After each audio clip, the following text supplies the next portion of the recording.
Hi, my name is David. Today we're going to do a CSS Grid tutorial on freeCodeCamp, and we're going to learn how to create gaps within our CSS Grid. So when we create grids, by default, there's no spacing between each other. They're stacked next to each other.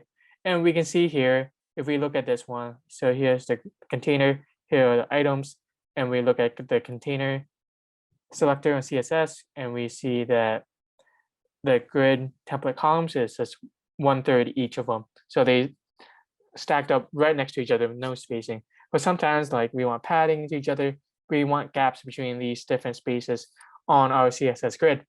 So we can use this property grid column gap. And this will add spacing between all of the columns. And we can simply add it here. And for this exercise, they want 20 pixels. And now we can see here, there's 20 pixels between each of the columns. And that's it for this one. Thank you so much.